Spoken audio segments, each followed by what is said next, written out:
Yeah, good evening, everybody, and welcome again to this our talk. Today being 30th of April, the last day of this month. Imagine the year is about gone. So welcome again. We are talking from the platform I keep saying called She Chooses to Live Initiative, a platform that is geared towards giving people knowledge so that people are able to make choices.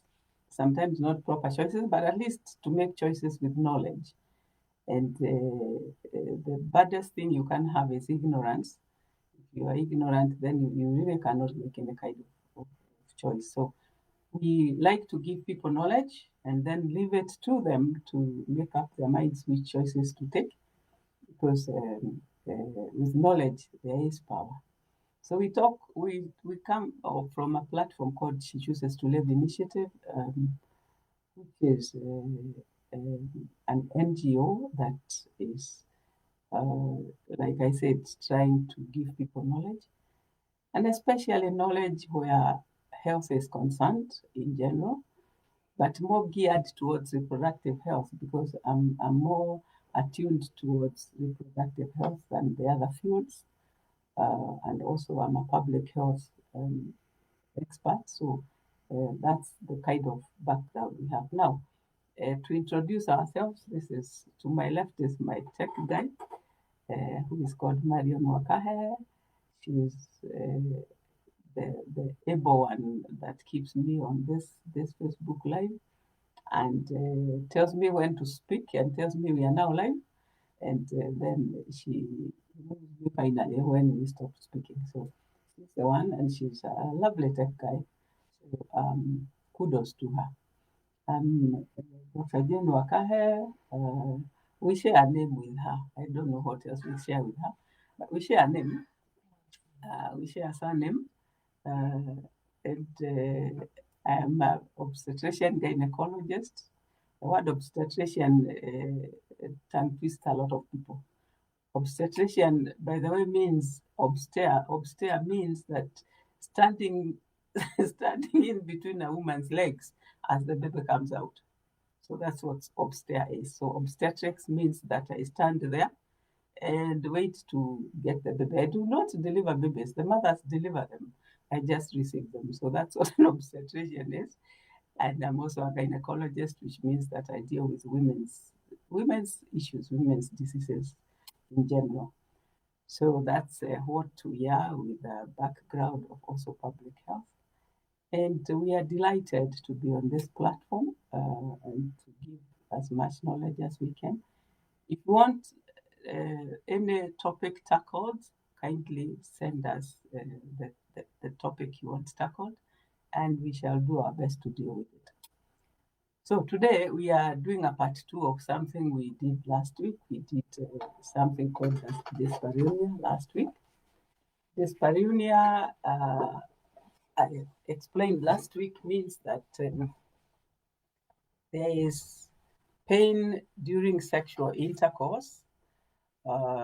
It can be all the time, it can be intermittent, but it has to be there for at least 3 months for it to be called dyspareunia, for it to be called pain during sexual intercourse. So for 3 months, and we did quite a bit about the causes. And last week we dealt with what causes dyspareunia in men. I asked permission to be using the word dyspareunia instead of pain during sexual intercourse, because those are 3 words and I can use one word instead of three. So I'll be saying dyspareunia more often than not. So we talked about it in the male. We said that dyspareunia happens to both sexes, male and female, that it is more common in the woman, that 75% of all sexually active women will report dyspareunia at some point or other. In the men, it is 1 to 5%, and we feel that this might be underreported because, like I said last week, men do not want to be thought that they are not able to perform.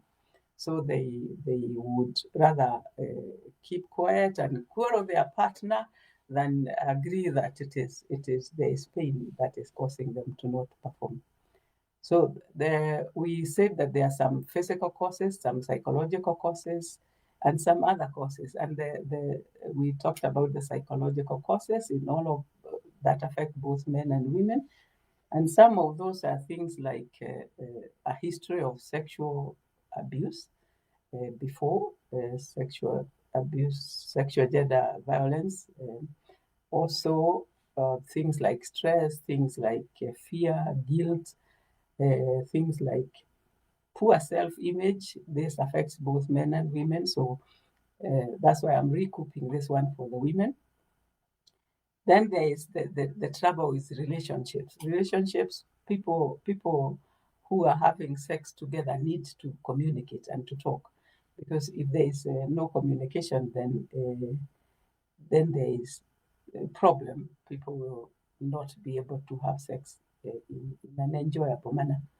And I also said that sometimes very, very strict religious upbringing will be a cause of dyspareunia, and especially where women are concerned, because it seems to be more to affect women and men, where it's a question of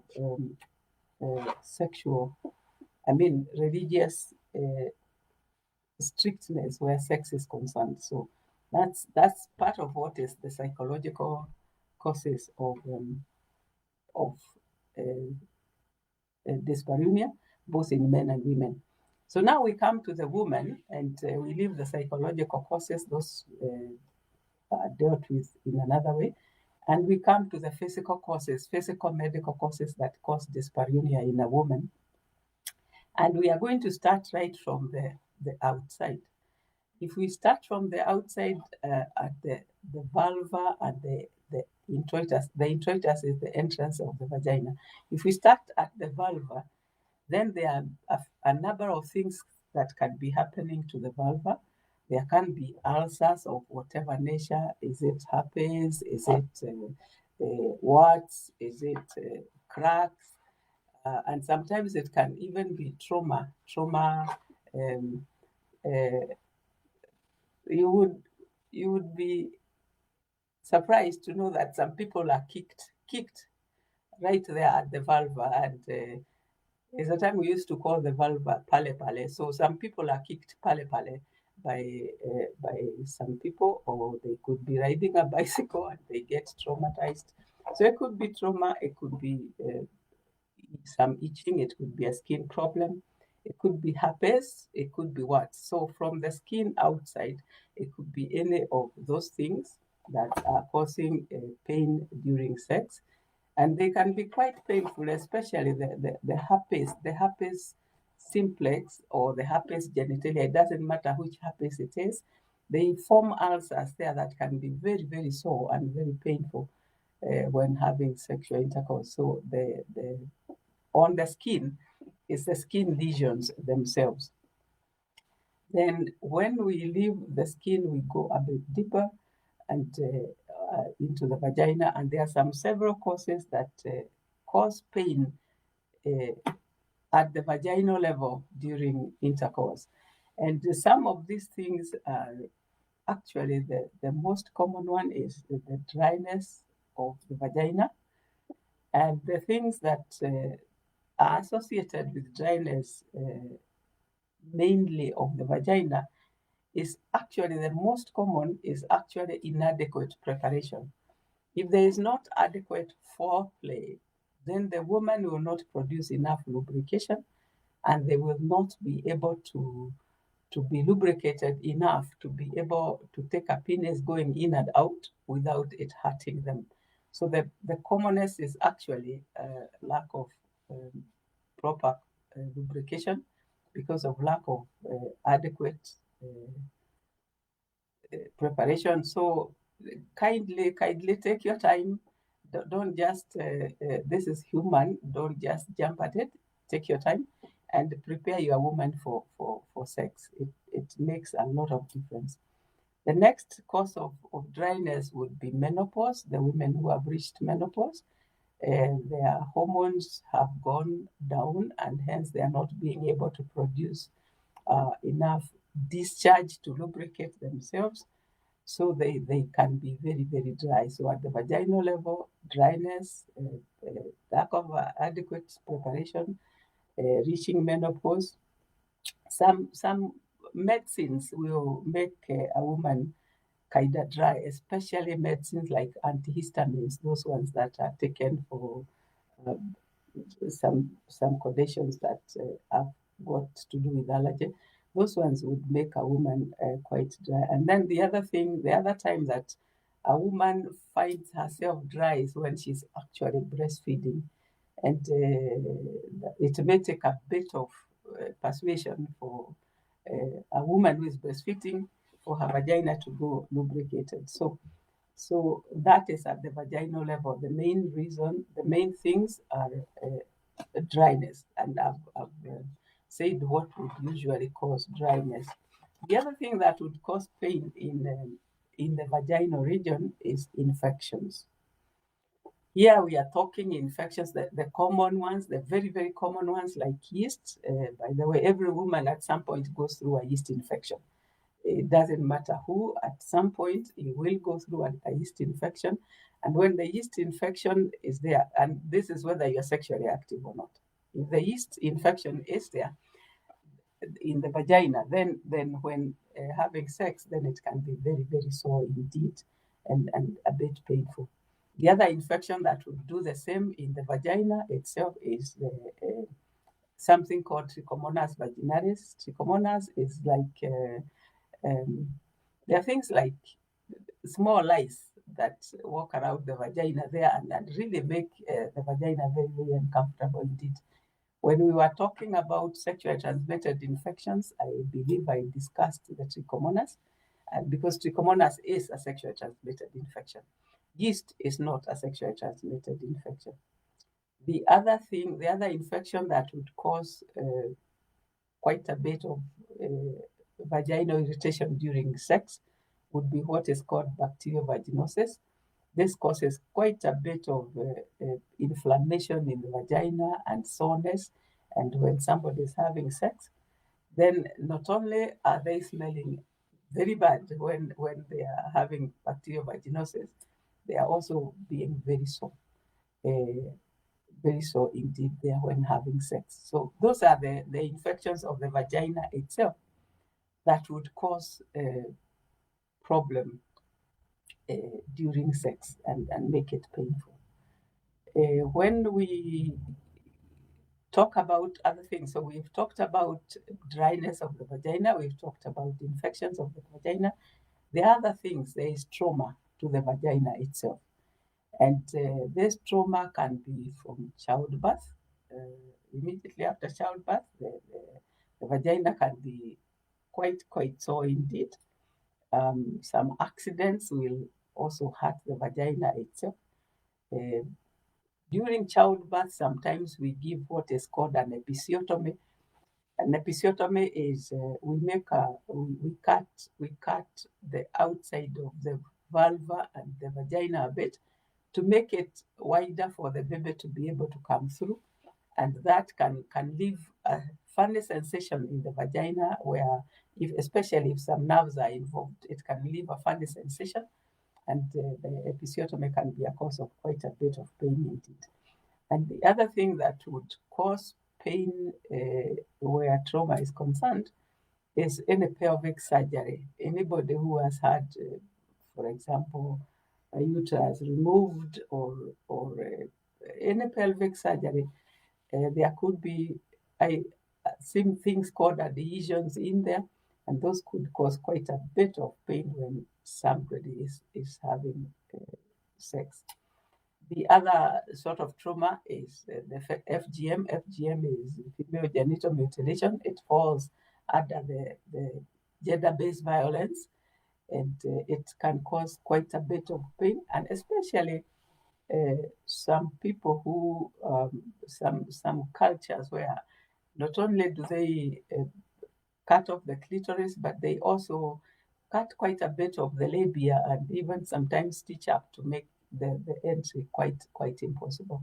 So those are the traumatic lesions, the traumatic reasons why a woman would feel pain when having sex. So we've dealt with the skin outside and the vulva itself. We've dealt with the vagina. Now we go a bit deeper and get into the pelvis and find out what are the reasons why a woman would have pain during sexual intercourse, the reasons that are based in the pelvis. And one of the commonest ones is something called endometriosis. I am not sure whether I've discussed endometriosis before or not. I can't quite recall whether I've tackled it as a topic. But endometriosis is when the wall lining the uterus, the wall that becomes a period, the wall that is shed is called endometrium, and that wall sometimes migrates to other areas. It can migrate through the tubes, it can go all the way to the ovary, it can go to other distant areas. And so as somebody is getting a period from the uterus, they're also getting period bleeding in other areas, in hidden areas. So there is blood that is not flowing out, and that blood causes things to match together, organs to match together, and that can cause a lot of pain during sex. Not only during sex, but during periods. Somebody with endometriosis gets a lot of pain because not only are they, like I said, they are bleeding out through the vagina and out, but they are also bleeding into the inside of themselves, inside the abdomen, where there should be no blood. I mean, if there is blood in the abdomen, the intestines and the momentum, they get very, very annoyed, if I may use the word annoyed, and they get very, very painful. So any bleeding inside the abdomen would cause a lot of pain. And endometriosis is one of the reasons. And also because it marks things together, it puts things together, whereas in the abdomen, things should move freely. The intestine should move freely, the uterus should move freely, the bladder should expand and empty freely. So when there is endometriosis, then things are held together. So there is no beginning or end of one organ to the other. And that causes quite a bit of pain. The other pelvic reason why there would be pain is what is called cystitis. Cystitis, we are talking about the bladder here. It is infection of the bladder. Any infection in the bladder or any trauma to the bladder will cause quite a bit of pain when having sex. The other one is something called pelvic inflammatory disease. Pelvic inflammatory disease means that there has been an infection in the, usually it starts from the vagina going up and goes up through the tubes and flows into the abdominal cavity in the pelvis, and it causes what is called pelvic inflammatory disease. Now that one can be the infection itself can be cured, but the sequelae, what it causes, again, like endometriosis, it causes things to match together. You know how passes things come together and hold together. And for that reason, somebody who has ever had pelvic inflammatory disease, especially if it is not treated early enough, will always have pain in the pelvis, even when having periods and also when having sexual intercourse. They'll have pain. There'll always be aches in the pelvis. So when somebody feels like there could be an infection in the vagina going upwards, one needs to very quickly get treatment. The other reason for the pain during sexual intercourse is if somebody has fibroids. Now, fibroids are things that grow in the uterus. I think I've discussed fibroids, I'm not sure again. But fibroids are things that grow in a uterus, especially in a uterus that has not given birth to very many children. And they grow in the wall of the uterus, or starting from the wall to the side, or starting from the wall to the inside, or living in the wall itself. So those are fibroids. They make the uterus quite heavy, and they occupy space in the pelvis, so that when the penis is going in, instead of finding the hollow pelvis, it's finding a solid thing called the fibroid, and that makes it very painful for the woman. And they sometimes only surgery will help. But like I said again, pelvic surgery can also cause pain during sexual intercourse. The other one, which is not so very serious, is something called retroverted uterus. Normally, no, not normally, in a lot of women, because even retroverted uterus is normal. In a lot of women, the uterus, the top of the uterus falls in front towards the bladder and stays there. In a few women, like in 10% of women, the top of the uterus stays backwards and sits on the rectum. So when somebody is got a retroverted uterus, when they have sex, especially when they have sex in what is called the missionary position, then what the penis is doing is hitting right on the uterus where it is lying at the back of the pelvis, towards the back of the pelvis. And that causes quite a lot of pain. Like I said, I don't usually give advice on treatment, but if it's retroverted uterus, you can change positions and it becomes much easier where the pain was concerned. The other something has nothing to do with the uterus. It is something called irritable bowel syndrome. This is where the intestines are just unhappy, irritated, and they cause a lot of pain in the pelvis.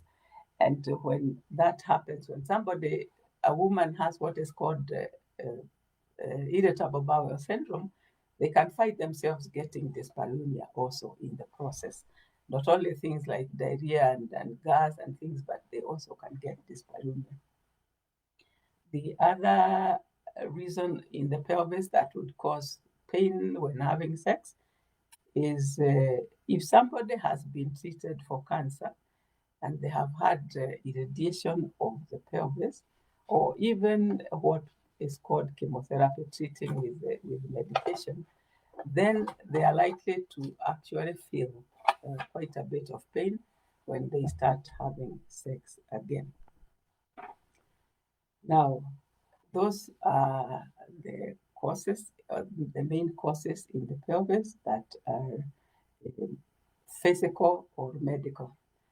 Now, there is others, what is called others, and part of the others is something that all of us go through when, not all of us, many of us go through when we are getting older, and that is something called arthritis. And if a woman is suffering from arthritis, lo and behold, it will be quite a job to have sex because it becomes quite painful.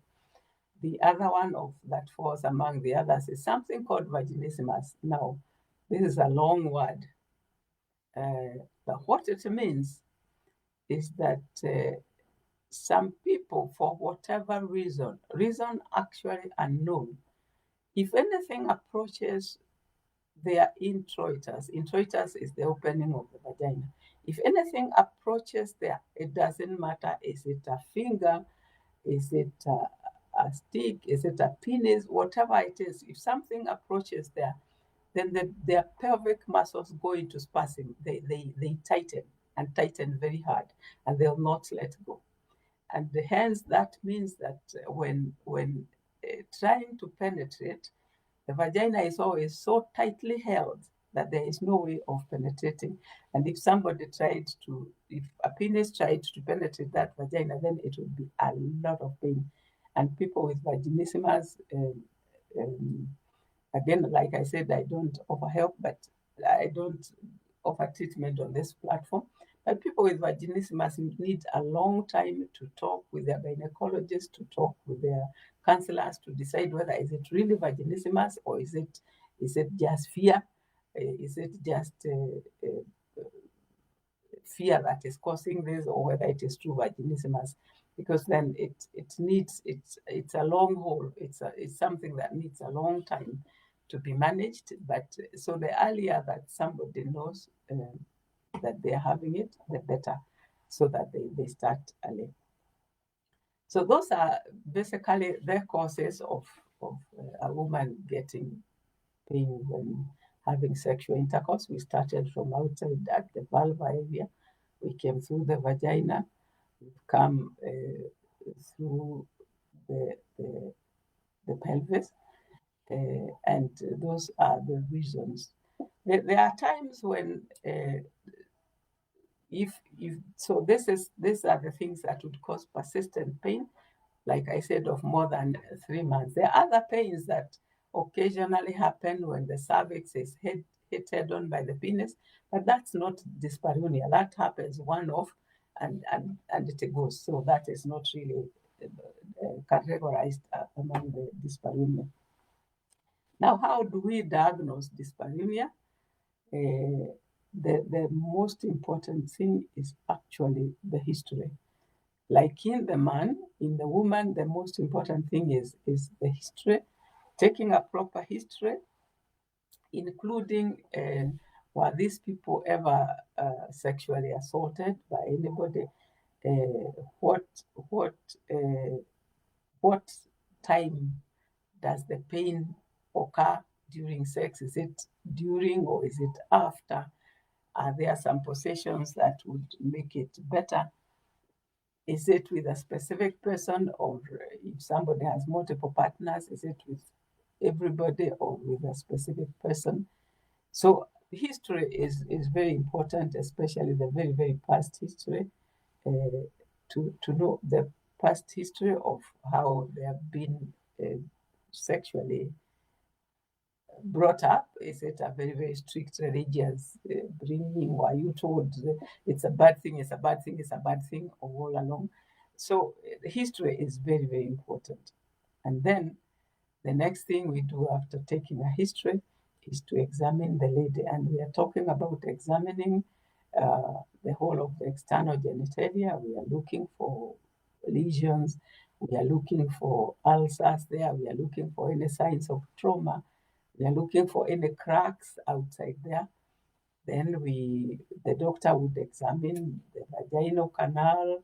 Are there any lesions, any ulcers in the vaginal canal? Are there any funny discharge inside there? Are there some warts, swellings of warts, and such? So examine the external genitalia. We examine the vagina itself. And then we examine the pelvis. This is a pelvic examination, is where we would normally use two hands. One is in the vagina, the other one is on the abdomen, and we are checking. We have fibroids where, or we have anything swollen in here. Is there any pain as we touch a certain point? Is there any pain as we press the bladder? So we do all those. We do an external examination, we do the vaginal examination, and we do a pelvic examination. And then the doctor would most likely send you for some investigations. And the investigations that they are likely to send you for would be a urine where we do microscopy and even do a culture and sensitivity. So a urine would be very, very important. The other thing a doctor is likely to take is what is called a high vaginal swab.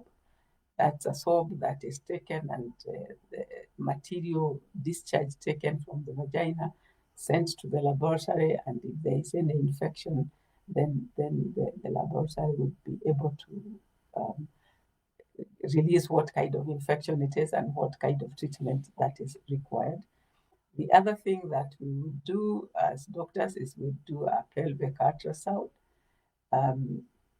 where this is important. It will tell us are there fibroids, is there endometriosis, is there a pelvic infection. It may not tell us beyond that, and sometimes some people have had to undergo what is called a laparoscopy, which means to put a probe into the abdomen with light and to really actually look physically, because the ultrasound itself may not be able to tell us exactly what we might want to know. And then the other thing is to check up on things like allergies. Are you allergic to this? Are you allergic to that? Is that what is causing the skin to be a bit irritable? So those are the kind of tests that we would do on the woman, and we finally make a decision with examining and investigations and decide. And so, if somebody is having dyspareunia, or anything else that we discuss on this forum, please seek medical advice. It is always important to treat the cause. Even if it is psychological, if nothing physical is found and it's finally psychological, then one needs to be treated with properly by counselors, combining both gynecological treatment and counseling treatment. Now, I'll break a little of my rules here and talk about a bit of things in general, some general treatments that would help somebody. If there is no physical cause for the dyspareunia that is found, then of course finally counseling will have to be done. But some tips here. When having sex, the main thing is to relax during and after sexual intercourse. Just relax. Have peace with communicate with your partners, both male and female. Communicate with each other. That is a general rule. If you communicate, you are likely to actually enjoy sex. And I said, and I have no apologies saying that it's a very, very beautiful thing. Sex is the most beautiful thing. It was given by God, and it is beautiful, beautiful, beautiful. So if you are not enjoying it, there is something absolutely not right. You're supposed to enjoy sex and enjoy it to the maximum with the partner, your partner of choice. So kindly communicate with each other and enjoy each other. To the ladies, please empty your bladder before you start having sexual intercourse. It will help to not hurt the bladder and make you have pain thereafter. I can't overemphasize Kegels exercises. I think I've talked about Kegels exercises before, but what Kegels exercises are is exercises that tighten the wall of the vagina. And the wall of the vagina is not smooth like a pipe. The wall of the vagina has muscles running around it. So if you do Kegels, then you tighten the vagina in tight here, loose here, tight here, loose there. So it's not smooth. It's not smooth. It is bumpy as one goes into the vagina, and that makes for very enjoyable sexual intercourse indeed. So I cannot overemphasize Kegels exercises. And then for those people who are having dryness of the vagina, especially the menopausal, and those ones who are scared, especially when they are going into honeymoon, then the thing to use is a lubricant. And the best lubricants to use are what is called the water-based lubricant. One of the examples is something called KY. It either goes by the name of KY or KLY jelly. It's a water-based lubricant that has no smell, has no odor, and it helps a lot of people to have sex in a more comfortable and more enjoyable manner. And because I do not treat, I've finished there. Those were general tips. Empty your bladder, communicate, relax, and enjoy yourself. So that is dyspareunia. it is my hope that nobody will suffer dyspareunia, because, like I keep saying, sex is supposed to be enjoyed. Now I can have all kinds of questions if there are any. Tech guy. Tech guy. We have finished. We are waiting for questions. And I'm still not seeing anything there.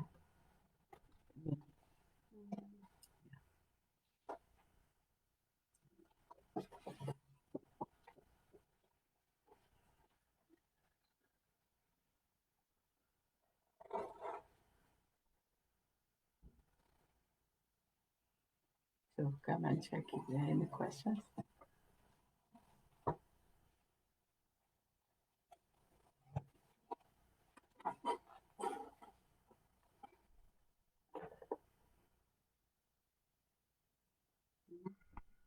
No questions, no comments. Hello. Are people shy of asking questions on this topic, or what is the issue? We shall not call your name. Yeah. But anyway, I think people have heard. People can seek help. And I repeat again, sexual intercourse is supposed to be beautiful, not painful. Yeah. Oh, there's a question here. Jerry Wambogo asks, please elaborate on antihistamines and dryness. Does it occur with regular or intermittent use? Regular use. The people who have to be on antihistamines for a long time will get some dryness.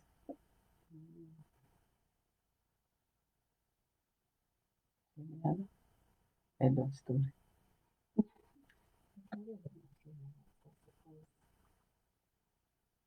Okay, there is next week. Next week we shall be talking something else, and somebody can ask their question then. So have a very, very good night and a lovely weekend. We'll meet again. If you tell us what topic you want us to talk, we shall talk next week. We enjoy talking.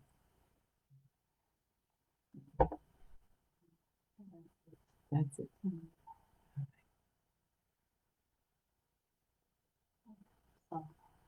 All right. Bye-bye. Bye. See you. And stay safe.